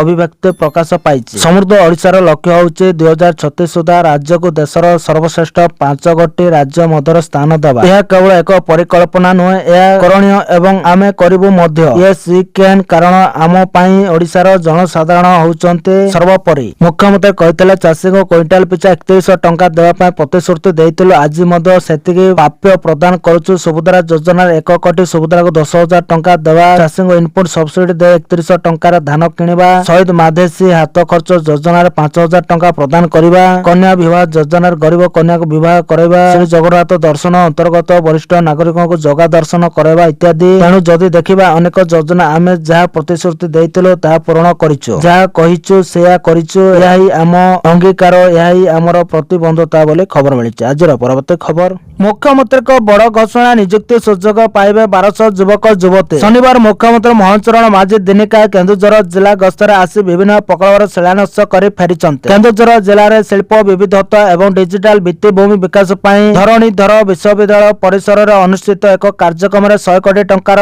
ଟେକ୍ସଟାଇଲ ପାର୍କ ଏବଂ 187 କୋଟି ଟଙ୍କାର ବିପର୍ଯ୍ୟୟ ପୁନରୁଦ୍ଧାର ଏବଂ ଡାଟା ସେଣ୍ଟରର ଶିଳାନ୍ୟାସ କରିଛନ୍ତି। ଏହି ଅବସରରେ ଅନୁଷ୍ଠିତ ଏକ ସାଧାରଣ ସମାବେଶକୁ ସମ୍ବୋଧିତ କରି ମୁଖ୍ୟମନ୍ତ୍ରୀ କେନ୍ଦୁଝରକୁ ଏକ ବିବିଧ ଶିଳ୍ପ ହବ୍ରେ ପରିଣତ କରିବା ପାଇଁ ରାଜ୍ୟ ସରକାରଙ୍କ ପ୍ରତିବଦ୍ଧତାକୁ ଉପସ୍ଥାପନ କରିଛନ୍ତି। କେନ୍ଦୁଝର କେବଳ ଖଣି ଏବଂ ଇସ୍ପାତ ପାଇଁ ଜଣାଯିବ ନାହିଁ, ଆମେ ଏହାକୁ ବହୁବିଧ କ୍ଷେତ୍ର ଶିଳ୍ପ ଅଭିବୃଦ୍ଧିର କେନ୍ଦ୍ର କରି ଏକ ସୁନାର କେନ୍ଦୁଝର ନିର୍ମାଣ କରିବା ବୋଲି ମୁଖ୍ୟମନ୍ତ୍ରୀ କହିଛନ୍ତି। ସୂଚନା ଥାଉ ଯେ 100 କୋଟି ଟଙ୍କା ନିବେଶରେ ବିକଶିତ ହେବାକୁ ଥିବା ଟେକ୍ସଟାଇଲ ପାର୍କରେ 1200 ଯୁବକ ଯୁବତୀ ନିଯୁକ୍ତି ସୁଯୋଗ ପାଇବେ ବୋଲି ଖବର ମିଳିଛି। ଆଜିର ପରବର୍ତ୍ତୀ ଖବର, ମହଙ୍ଗା ହେଲା ମଦ, ଏପ୍ରିଲ 1ରୁ ବଢିଯିବ, ଏତେ ଟଙ୍କା ଦାମ ଦେଖି ମଦୁଆଙ୍କ ଓଢିଯିବ। ୟୁପି କ୍ୟାବିନେଟ ରାଜ୍ୟର ନୂତନ ଅବକାରୀ ନୀତିକୁ ଅନୁମୋଦନ କରିଛି। 1 ଏପ୍ରିଲରୁ ୟୁପିରେ ଦେଶୀ ମଦର ମୂଲ୍ୟ ପ୍ରାୟ 5 ଟଙ୍କା ବୃଦ୍ଧି ପାଇବ। 36% ଆଲକୋହଲ ଥିବା ଦେଶୀ ମଦ 165 ଟଙ୍କାରୁ 173 ଟଙ୍କାକୁ ବୃଦ୍ଧି ପାଇବ। ଅନ୍ୟାନ୍ୟ ପ୍ରକାରର ମଦର ମୂଲ୍ୟରେ କୌଣସି ସଂଶୋଧନ କରାଯାଇନାହିଁ। ୟୁପି ସରକାର 2026-27 ପାଇଁ ଅବକାରୀକୁ 71,278 କୋଟି ଟଙ୍କାର ରାଜସ୍ୱ ଟାର୍ଗେଟ ଦେଇଛନ୍ତି ବୋଲି ଖବର ମିଳିଛି। ଆଜିର ପରବର୍ତ୍ତୀ ଖବର, 2027 ମାର୍ଚ୍ଚ ସୁଦ୍ଧା ସବୁ ଗାଁକୁ ପାଇପ୍ ପାଣି ଯୋଗାଣ। ମୁଖ୍ୟମନ୍ତ୍ରୀ 2027 ମାର୍ଚ୍ଚ ସୁଦ୍ଧା ସବୁ ଗାଁକୁ ପହଞ୍ଚିବ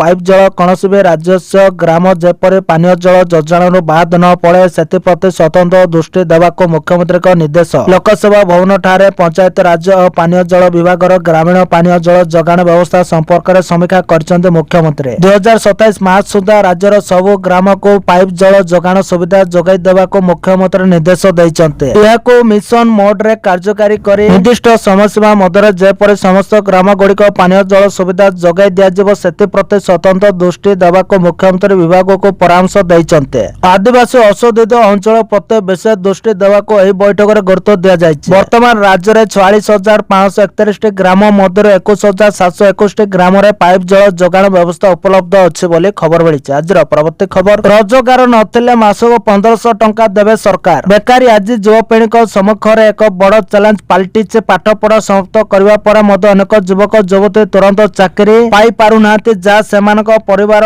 ଉପରେ ଆର୍ଥିକ ଚାପ ବୃଦ୍ଧି କରୁଛି। ଏହି ପରିସ୍ଥିତିକୁ ସମାଧାନ କରି ଉତ୍ତରପ୍ରଦେଶ ସରକାର ସିଏମ ବେରୋଜଗାରୀ ଭତ୍ତା ଯୋଜନା ଆରମ୍ଭ କରିଛନ୍ତି। ଏହି ଯୋଜନା ଅଧୀନରେ ଯୋଗ୍ୟ ବେକାର ଯୁବକ ଯୁବତୀ ମାନଙ୍କୁ ମାସିକ 1000ରୁ 1500 ପର୍ଯ୍ୟନ୍ତ ଆର୍ଥିକ ସହାୟତା ମିଳିବ। ଏହି ଯୋଜନା ପାଠପଢା ସମାପ୍ତ କରିବା ପରେ ନିଯୁକ୍ତି ଖୋଜୁଥିବା ଯୁବକ ଯୁବତୀ ମାନଙ୍କ ପାଇଁ ଏକ ଗୁରୁତ୍ୱପୂର୍ଣ୍ଣ ସହାୟତା। ଭତ୍ତା ରାଶି ସିଧାସଳଖ ସେମାନଙ୍କ ବ୍ୟାଙ୍କ ଆକାଉଣ୍ଟକୁ ସ୍ଥାନାନ୍ତରିତ କରାଯିବ, ଯାହା ସେମାନଙ୍କୁ ବିନା ଅସୁବିଧାରେ ଏହା ପାଇବାକୁ ଅନୁମତି ଦେବ। ଏହି ସହାୟତା ସେମାନଙ୍କୁ ଚାକିରି ଖୋଜିବା ପ୍ରକ୍ରିୟା ସମୟରେ ସେମାନଙ୍କର ମୌଳିକ ଆବଶ୍ୟକତା ପୂରଣ କରିବାକୁ ସକ୍ଷମ କରିବ। ଭତ୍ତା ପାଇବା ପାଇଁ ଆପଣଙ୍କ ଯୋଗ୍ୟତା କଣ ରହିବା ଆବଶ୍ୟକ? ଆପଣଙ୍କ ବୟସ 21ରୁ 35 ବର୍ଷ ମଧ୍ୟରେ ହେବା ଆବଶ୍ୟକ। ଆବେଦନକାରୀ ଉତ୍ତରପ୍ରଦେଶର ସ୍ଥାୟୀ ବାସିନ୍ଦା ହେବା ଆବଶ୍ୟକ ଏବଂ ତାଙ୍କର ବାସସ୍ଥାନ ପ୍ରମାଣପତ୍ର ଥିବା ଆବଶ୍ୟକ। ଏହି ଯୋଜନା କେବଳ ବେକାର ଏବଂ ବର୍ତ୍ତମାନ ଚାକିରି ନଥିବା ଯୁବକ ମାନଙ୍କୁ ଲାଭ ଦେବ। ପରିବାରର ବାର୍ଷିକ ଆୟ 2.5 ଲକ୍ଷରୁ କମ ହେବା ଆବଶ୍ୟକ, ଯାହା ଦ୍ୱାରା ଏହି ସହାୟତା ସଠିକ ପ୍ରାପ୍ତକର୍ତ୍ତାଙ୍କ ପାଖରେ ପହଞ୍ଚି ପାରିବ। ଆବେଦନକାରୀଙ୍କ ଶିକ୍ଷାଗତ ଯୋଗ୍ୟତା ଅତି କମରେ ଦ୍ୱାଦଶ ଶ୍ରେଣୀ କିମ୍ବା ସ୍ନାତକ ହେବା ଆବଶ୍ୟକ ବୋଲି ଖବର ମିଳିଛି। ଆଜିର ପରବର୍ତ୍ତୀ ଖବର, ରାଜ୍ୟରେ ଆଜିଠୁ ଗଡ଼ିଲା 250 ନୂଆ ଆମ୍ବୁଲାନ୍ସ ଶୁଭାରମ୍ଭ କଲେ ମୁଖ୍ୟମନ୍ତ୍ରୀ ମୋହନ ଚରଣ ମାଝୀ। ଓଡ଼ିଶାର କୋଣ ଅନୁକୋଣରେ ଉନ୍ନତ ସ୍ୱାସ୍ଥ୍ୟ ସେବା ପହଞ୍ଚାଇବା ପାଇଁ ମୁଖ୍ୟମନ୍ତ୍ରୀ ମୋହନ ଚରଣ ମାଝୀ ଏକ ବଡ଼ ପଦକ୍ଷେପ ନେଇଛନ୍ତି। ଏନେଇ କଳିଙ୍ଗ ଷ୍ଟାଡିୟମ ଠାରେ ଦ୍ୱିତୀୟ ପର୍ଯ୍ୟାୟରେ 250ଟି ନୂଆ ଆମ୍ବୁଲାନ୍ସର ଶୁଭାରମ୍ଭ କରିଛନ୍ତି ମୁଖ୍ୟମନ୍ତ୍ରୀ ମୋହନ ଚରଣ ମାଝୀ। ରାଜ୍ୟବାସୀଙ୍କୁ ଜରୁରୀକାଳୀନ ଚିକିତ୍ସା ସୁବିଧା ସମୟ ମଧ୍ୟରେ ପହଞ୍ଚାଇବା ଲକ୍ଷ୍ୟରେ ରାଜ୍ୟ ସରକାର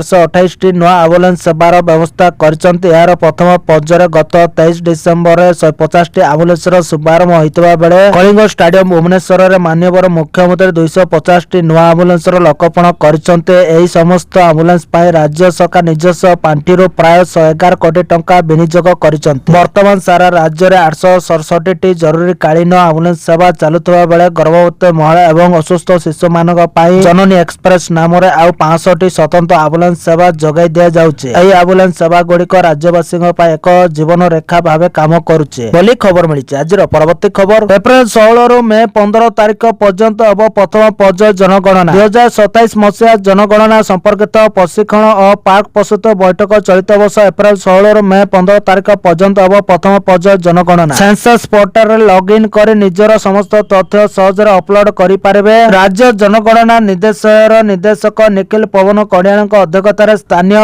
ଋଷିକୂଲ୍ୟ ସମ୍ମିଳନୀ କକ୍ଷଠାରେ ଗତକାଲି 2027 ମସିହାରେ ହେବାକୁ ଥିବା ଜନଗଣନା ସମ୍ପର୍କିତ ପ୍ରଶିକ୍ଷଣ ଓ ପାର୍କ ପ୍ରସ୍ତୁତି ବୈଠକ ଅନୁଷ୍ଠିତ ହୋଇଯାଇଛି। ଚଳିତ ବର୍ଷ ଏପ୍ରିଲ 16ରୁ ମେ 15 ତାରିଖ ପର୍ଯ୍ୟନ୍ତ ହେବାକୁ ଥିବା ପ୍ରଥମ ପର୍ଯ୍ୟାୟ ଜନଗଣନାକୁ ସୁଚାରୁ ରୂପେ ସମ୍ପାଦନ କରିବା ପାଇଁ ଶ୍ରୀ କଲ୍ୟାଣ ସମସ୍ତ କ୍ଷେତ୍ରସ୍ତରୀୟ ଅଧିକାରୀମାନଙ୍କୁ ପରାମର୍ଶ ଦେଇଛନ୍ତି। ଏଥି ନିମନ୍ତେ ଏପ୍ରିଲ ମାସ ପ୍ରଥମ 2 ସପ୍ତାହରେ ଘର ଗଣନା ଓ ଆତ୍ମଗଣନା କରାଯିବ। ଏହା ଶେଷ ହେବା ପରେ ଜନଗଣନା ପ୍ରକ୍ରିୟା ଆରମ୍ଭ ହେବ ବୋଲି ଖବର ମିଳିଛି। ଆଜିର ପରବର୍ତ୍ତୀ ଖବର, ଜାତୀୟ ରାଜପଥରେ ବଢିପାରେ ଟୋଲ ଟ୍ୟାକ୍ସ ବଡ଼ ଯୋଜନା କରୁଛନ୍ତି କେନ୍ଦ୍ର ସରକାର। ଭାରତରେ ଆଗକୁ ବଢିପାରେ ଟୋଲ ଟ୍ୟାକ୍ସ। ଦେଶରେ ଏକ୍ସପ୍ରେସ ୱେ ଏବଂ ହାଇ ସ୍ପିଡ ରୋଡ ନିର୍ମାଣ କାର୍ଯ୍ୟକୁ ତ୍ୱରାନ୍ୱିତ କରିବା ପାଇଁ କେନ୍ଦ୍ର ସରକାର ଏକ ବଡ଼ ପଦକ୍ଷେପ ନେବାକୁ ଯାଉଛନ୍ତି। ଗତ ଏକ ଦଶନ୍ଧି ଧରି ରାଜପଥ ନିର୍ମାଣ କ୍ଷେତ୍ରରୁ ଦୂରେଇ ରହିଥିବା ଘରୋଇ ପୁଞ୍ଜିନିବେଶକାରୀଙ୍କୁ ପୁଣି ଥରେ ଆକୃଷ୍ଟ କରିବା ପାଇଁ ସରକାର ନୂଆ ନିୟମ ପ୍ରଣୟନ କରୁଛନ୍ତି। ଏହି ପଦକ୍ଷେପ ଦ୍ୱାରା ଆଗାମୀ ଦିନରେ ଟୋଲ ଟ୍ୟାକ୍ସ ବୃଦ୍ଧି ପାଇବାର ସମ୍ଭାବନା ରହିଛି। 2027 ଆର୍ଥିକ ବର୍ଷ ସୁଦ୍ଧା ଘରୋଇ କ୍ଷେତ୍ର ମାଧ୍ୟମରେ 1 ଲକ୍ଷ କୋଟି ଟଙ୍କାର ପ୍ରକଳ୍ପ କାର୍ଯ୍ୟକାରୀ କରିବାକୁ ଲକ୍ଷ୍ୟ ରଖାଯାଇଛି। ବର୍ତ୍ତମାନ ହାଇୱେ ନିର୍ମାଣରେ ଘରୋଇ ନିବେଶ ମାତ୍ର କିଛି ପ୍ରତିଶତ ରହିଥିବା ବେଳେ ଆସନ୍ତା ବର୍ଷ ସୁଦ୍ଧା ଏହାକୁ 25% ବୃଦ୍ଧି କରିବାକୁ ମୋଦି ସରକାର ଲକ୍ଷ୍ୟ ରଖିଛନ୍ତି ବୋଲି ଖବର ମିଳିଛି। ଆଜିର ପରବର୍ତ୍ତୀ ଖବର, ଯୁବପିଢିଙ୍କ ପାଇଁ ଗୁଡ୍ ନ୍ୟୁଜ୍। ଏହି ଯୋଜନାରେ 5 ଲକ୍ଷ ପର୍ଯ୍ୟନ୍ତ କରମୁକ୍ତ ଋଣ ଦେବେ ସରକାର। ଯୁବପିଢିଙ୍କ ପାଇଁ ଖୁସି ଖବର, ଯୋଗୀ ସରକାର ଯୁବକମାନଙ୍କୁ 5 ଲକ୍ଷ ଟଙ୍କା ପର୍ଯ୍ୟନ୍ତ କରମୁକ୍ତ ଋଣ ପ୍ରଦାନ କରୁଛନ୍ତି, ଯାହା ଦ୍ୱାରା ସେମାନେ ନିଜର ବ୍ୟବସାୟ ଆରମ୍ଭ କରିପାରିବେ। ଏହି ଯୋଜନାର ଲାଭ ପାଇବା ପାଇଁ ଆବେଦନକାରୀମାନେ ଉତ୍ତରପ୍ରଦେଶର ସ୍ଥାୟୀ ବାସିନ୍ଦା ହେବା ଆବଶ୍ୟକ। ଆବେଦନକାରୀଙ୍କ ବୟସ 18ରୁ 40 ବର୍ଷ ମଧ୍ୟରେ ହେବା ଆବଶ୍ୟକ। ସର୍ବନିମ୍ନ ଶିକ୍ଷାଗତ ଯୋଗ୍ୟତା 8ମ ଶ୍ରେଣୀ ପାସ୍। ଏହା ସହ ଆବେଦନ କୌଣସି ବ୍ୟାଙ୍କ କିମ୍ବା ଆର୍ଥିକ ସଂସ୍ଥାର ଡିଫଲ୍ଟର ହେବା ଉଚିତ ନୁହେଁ। ମୁଖ୍ୟମନ୍ତ୍ରୀ ଯୁବ ଉଦ୍ୟୋଗୀ ଯୋଜନା ଅଧୀନରେ ଯୁବକମାନେ ଉତ୍ପାଦନ, ସେବା, ବାଣିଜ୍ୟ, ଷ୍ଟାର୍ଟଅପ, ଦୋକାନ, କର୍ମଶାଳା ଏବଂ ଖାଦ୍ୟ ବ୍ୟବସାୟ ସମେତ ବିଭିନ୍ନ ବ୍ୟବସାୟ ଆରମ୍ଭ କରିପାରିବେ। ସରକାର ବ୍ୟବସାୟ ସମ୍ବନ୍ଧୀୟ ପରାମର୍ଶ ଏବଂ ତାଲିମ ମଧ୍ୟ ପ୍ରଦାନ କରିଛନ୍ତି ବୋଲି ଖବର ମିଳିଛି। ଆଜିର ପରବର୍ତ୍ତୀ ଖବର, ଓଡ଼ିଶାରେ 2 ବର୍ଷରେ ପ୍ରତିଷ୍ଠା ହେବ ଆଇଜି ଡିଫେନ୍ସର ଡ୍ରୋନ୍ କାରଖାନା। ପ୍ରତିରକ୍ଷା ଉପକରଣ ନିର୍ମାତା ଆଇଜି ଡିଫେନ୍ସକୁ ଡ୍ରୋନ୍ କାରଖାନା ନିର୍ମାଣ କରିବାକୁ ରାଜ୍ୟ ସରକାର ଗଞ୍ଜାମରେ 30 ଏକର ଜମି ଆବଣ୍ଟନ କରିଛନ୍ତି। ଜମି ମିଳିବାର ଅତି ବେଶୀରେ 2 ବର୍ଷରେ କାରଖାନା ନିର୍ମାଣ ହୋଇଯିବ ବୋଲି କମ୍ପାନୀର ଉପାଧ୍ୟକ୍ଷ ମେଜର ଜେନେରାଲ ରମେଶ ଚନ୍ଦ୍ର ପାଢୀ କହିଛନ୍ତି। ଉକ୍ତ କାରଖାନାରେ କମ୍ପାନୀ ବିଭିନ୍ନ କ୍ଷମତା, ଆକାର ଓ ଆକୃତିକ ଡ୍ରୋନ୍, ଏୟାର ଡିଫେନ୍ସ ସିଷ୍ଟମ, ଗୁରୁତ୍ୱପୂର୍ଣ୍ଣ ମିଲିଟାରୀ ଓ ଅନ୍ୟାନ୍ୟ ପ୍ରତିରକ୍ଷା ଉପକରଣ ତିଆରି କରିବ। କାରଖାନା ପରିସରରେ ଉତ୍ପାଦନ ୟୁନିଟ୍, ଗବେଷଣା ଓ ବିକାଶ କ୍ଷେତ୍ର ଓ ଅନନ୍ୟ ପରିଚାଳନା ବିଭାଗ ରହିବା। ଏହି କାରଖାନାରେ କମ୍ପାନୀ 300 କୋଟି ଟଙ୍କା ନିବେଶ କରିବ ବୋଲି ସେ ସୂଚନା ଦେଇଛନ୍ତି ବୋଲି ଖବର ମିଳିଛି। ଆଜିର ପରବର୍ତ୍ତୀ ଖବର, ନକ୍ସଲ ମୁକ୍ତ ଓଡ଼ିଶା ପାଇଁ ନୂଆ ରୋଡମ୍ୟାପ୍। ଆତ୍ମସମର୍ପଣ କର, ଘର ଏବଂ ପୁରସ୍କାର ରାଶି ନିଅ। ନକ୍ସଲ ମୁକ୍ତ ଓଡ଼ିଶା ପାଇଁ ନୂଆ ରୋଡମ୍ୟାପ୍ ଗୃହ ବିଭାଗ ଜାରି କରିଥିବା ବ୍ୟକ୍ତିରେ ଥଇଥାନ ପ୍ୟାକେଜ ବା ପୁନର୍ବାସ ନୀତିରେ ସର୍ବଭାରତୀୟ ସ୍ତରର କେଡରଙ୍କ ପାଇଁ ନୂଆ ନିୟମ ଯୋଡ଼ାଯାଇଛି। ନୂତନ ନିୟମ ଅନୁସାରେ ଯଦି କୌଣସି ନକ୍ସଲ ଓଡ଼ିଶାର ବାସିନ୍ଦା ନୁହନ୍ତି କିନ୍ତୁ ଓଡ଼ିଶାରେ ସକ୍ରିୟ ଅଛନ୍ତି, ସେମାନେ ମଧ୍ୟ ଏହି ଯୋଜନାରେ ସମସ୍ତ ସୁବିଧା ପାଇପାରିବେ। ନୂଆ ନୀତିରେ ମୂଳ ଜାମିନ ପୁରସ୍କାରର ରାଶିକୁ ଅତ୍ୟଧିକ ବୃଦ୍ଧି କରାଯାଇଛି। କେନ୍ଦ୍ରୀୟ କମିଟି ସଭ୍ୟ ବା ପଲିଟ୍ ବ୍ୟୁରୋ ସଭ୍ୟଙ୍କ ପାଇଁ ସର୍ବାଧିକ 1 କୋଟି 10 ଲକ୍ଷ ଟଙ୍କା, ରାଜ୍ୟ କମିଟି ସଭ୍ୟଙ୍କ ପାଇଁ 55 ଲକ୍ଷ ଟଙ୍କା ଓ ଆଞ୍ଚଳିକ କମିଟି ସଭ୍ୟଙ୍କ ପାଇଁ 33 ଲକ୍ଷ ଟଙ୍କାର ପୁରସ୍କାର ରାଶି ଧାର୍ଯ୍ୟ ହୋଇଛି। ଏହା ବ୍ୟତୀତ 5 ଲକ୍ଷ ଟଙ୍କାରୁ ଅଧିକ ପୁରସ୍କାର ଥିବା ସକ୍ରିୟ ନକ୍ସଲମାନେ ଆତ୍ମସମର୍ପଣ କଲେ ସେମାନଙ୍କୁ ଅତିରିକ୍ତ 10 ଲକ୍ଷ ଟଙ୍କାର ଏକକାଳୀନ ରାଶି ଫିକ୍ସ ଡିପୋଜିଟ ଆକାରରେ ଦିଆଯିବ ବୋଲି ଖବର ମିଳିଛି। ଆଜିର ପରବର୍ତ୍ତୀ ଖବର, ଆସିଲା ବଡ଼ ଅପଡେଟ୍। ଏହି ଦିନ ଚାଷୀଙ୍କ ଖାତାକୁ ଆସିବ 2000 ଟଙ୍କା। ଦେଶର କ୍ଷୁଦ୍ର ଓ ନାମମାତ୍ର ଚାଷୀଙ୍କୁ ଆର୍ଥିକ ସହାୟତା ଯୋଗାଇବା ପାଇଁ ପ୍ରଧାନମନ୍ତ୍ରୀ ମୋଦିଙ୍କ ଦ୍ୱାରା ଆରମ୍ଭ କରାଯାଇଥିବା ପିଏମ୍ କିଷାନ ଯୋଜନାର ପରବର୍ତ୍ତୀ କିସ୍ତି ଖୁବ୍ ଶୀଘ୍ର ଜାରି ହେବାକୁ ଯାଉଛି। ଗତ କିସ୍ତି 21ତମ ନଭେମ୍ବର 19, 2025ରେ ପ୍ରଦାନ କରାଯାଇଥିଲା। ତେଣୁ ସମୟ ଅନୁଯାୟୀ ଆଗାମୀ କିସ୍ତି ପାଇଁ ଚାଷୀଙ୍କ ଅପେକ୍ଷା ଏବେ ଶେଷ ହେବାକୁ ଯାଉଛି। ରିପୋର୍ଟ ଅନୁଯାୟୀ ସରକାର ହୋଲି पर्व पूर्व चाषी बैंक खाता को टंका पठाइबाकू प्रस्तुत करुछन्ते। अनुमान करा जाउछे जे 24 फेब्रुआरी 2026 पर जे कोनोसी दिन एई टंका ट्रांसफर करा जाई पारे। जदियो सरकारी स्तर रे कोनोसी निर्दिष्ट तारीख घोषणा होई नै, किंतु पुराना पैटर्न अनुसार एई समय रे टंका मिलिबा प्राय निश्चित बोली खबर मिलिছে। आजिर परवर्ती खबर, बढ़िला आयुष डॉक्टरक दरमा 15 वर्ष औषध सेवा करथिबा डॉक्टरक दरमा रे 40,000 टंका वृद्धि। मुख्यमंत्री श्री मोहन चरण माझी राज्य रे जातीय स्वास्थ्य मिशन अधीन कार्यरत जुक्तिभित्तिक आयुष डॉक्टर मानक दरमा वृद्धि पाई निष्पत्ति नाइछन्ते। राज्यर स्वास्थ्य सेवा क्षेत्र रे आयुष डॉक्टर मानक अवदान प्रति गुरुत्व देई तथा सेमानक प्रोत्साहित करबा पाई मुख्यमंत्री एही निष्पत्ति ग्रहण करिसन्ते। मुख्यमंत्री निष्पत्ति अनुसार एनएचएम रे कार्यरत जुक्तिभित्तिक आयुष डॉक्टर मानक दरमा वरिष्ठता भितर मासक 20,000 टंका रु 40,000 टंका पर्यंत वृद्धि करा जायछि। 5 वर्षर कम समय अवधि पाई सेवारत आयुष डॉक्टर मानक दरमा मासक 20,000 टंका वृद्धि पाइछि। या द्वारा सेमानक सर्वनिम्न दरमा 56,948 टंका होइछि। सेपरि 5 रु 10 वर्ष मध्य सेवा करथिबा डॉक्टर मानक दरमा मासक 25,000 वृद्धि पाई 74,467 टंका रे पहुंचिछि। 10 रु 15 वर्ष सेवा पाई मासक 30,000 टंका वृद्धि पाई 80,467 होइतिबा बेले 15 वर्षर उर्ध्व सेवा पाई आयुष डॉक्टर मानक दरमा 40,000 टंका वृद्धि पाई 91,477 टंका रे पहुंचिछि। सूचना योग्य जे राज्य रे वर्तमान 2912 जन आयुष डॉक्टर नियोजित अछन्ते एवं एही निष्पत्ति द्वारा राज्य सरकार वर्षक प्राय 1 कोटी टंका अधिक व्यय करिवे। एही निष्पत्ति द्वारा राज्य रे आयुष स्वास्थ्य सेवा रे अधिक उन्नति आसीबो बोली मुख्यमंत्री आशा प्रकाश करिसन्ते बोले खबर मिलिছে। आजिर परवर्ती खबर, सरकारी कर्मचारी पई बड़ खुशी खबर, होली पूर्व बढ़ी पारे डीए। चलित वर्षर होली केंद्र सरकार कर्मचारी एवं पेंशनभोगी एक स्वतंत्र होई पारे। होली उत्सव पूर्व सरकार महंगा भत्ता डीए वृद्धि घोषणा करि पारते बोले रिपोर्ट रहिछि। जदि यह हुए तेबे लक्ष लक्ष कर्मचारी एवं पेंशनभोगी दरमा वृद्धि पाइबो। साधारणतः सरकार मार्च मासरे वर्षर प्रथमार्ध पई डीए घोषणा करନ୍ତି, तेणु समस्त नजर वर्तमान सरकार को परवर्ती निष्पत्ति उपरे रहिछि। सरकारी नियम अनुसार महंगा भत्ता डीए वृद्धि वर्षक 2 थर संशोधन करा जाय। जनवरी जून अवधि पई प्रथम वृद्धि मार्च रे घोषणा करा जाय। जुलाई डिसेंबर अवधि पई द्वितीय वृद्धि दशहरा किमा दीपावली पाखापाखि घोषणा करा जाय। गत वर्ष सरकार डीए रे 3% वृद्धि को अनुमोदन करथिला, जा द्वारा मोट महंगा भत्ता 58% को वृद्धि पाइथिला। कर्मचारी माने एथर मध्य एक गुरुत्वपूर्ण वृद्धि आशा करूचन्ते। केंद्र सरकार कर्मचारी दाबी अनुसार 8म वेतन कमिशन गठन करिसन्ते, किंतु यार सुपारिश गुड़िक कार्यकारी हेबाको अति कम रे 2 वर्ष समय लागि पारे। नूतन वेतन कमिशन रो सुपारिश गुड़िक संपूर्ण कार्यकारी न हेबा पर्यंत 7म वेतन कमिशन रो नियम कार्यकारी रहिबो। 8म वेतन कमिशन यार कार्य आरंभ करिछि एवं कर्मचारी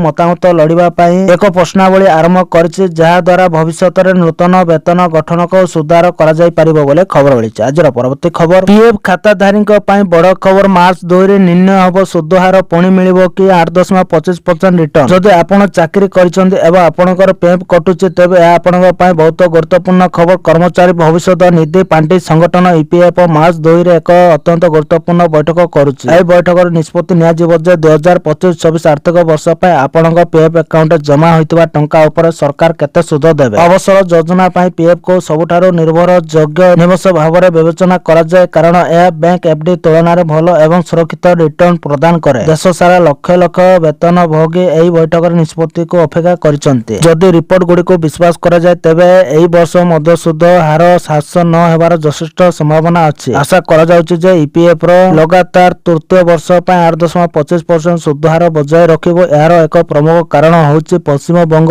तमिलनाडु एवं केरल भली राज्य रे आगामी निर्वाचन सरकार एपरि कोनोसी निष्पत्ति नेबार संभावना नै, जहा कर्मजीवी लोकन को दुखित करिवो। तेणु सुध हार स्थिर रहिबो बोले आशा करा जाउछि बोले खबर मिलिছে। आजर परवर्ती खबर, एही दिन चाषी खाता को आसीबो धान बोनस टंका, सरकार धार्य कले तारीख। छत्तीसगढ़ रे धान क्रय जनवरी 31 तारीख रे शेष होइছে। तथापि जो चाषी मानकर टोकन कटा जाइतिला एवं जो माने सेमानकर धान बिक्री करि पारि नथिले सेमानक सरकार आउ 2 दिनर अतिरिक्त सुযোଗ दैथिले। वर्तमान कृषक माने धान टंका और बोनस राशि पई अपेक्षा करिसंते। छत्तीसगढ़ रे धान पई सर्वाधिक 3100 टंका प्रति क्विंटाल दर रे देय दिया जाउछि। या सहित समर्थन मूल्य छड़ा कृषक उन्नति योजना अंतर्गत राज्य सरकार चाषी मानको बोनस मध्य प्रदान करुचंते। रिपोर्ट अनुसार विष्णुदेव साहू सरकार चाषी मानको धान बोनस दबार निष्पत्ति को अनुमोदन करिसंते। एही दिन बोनस राशि अकाउंट रे जमा करा जिवो। सूचना योग्य जे खरीफ मार्केटिंग वर्ष 2025-26 रे 25,24,339 चाषी ठारू 141.04 लाख मेट्रिक टन धान किना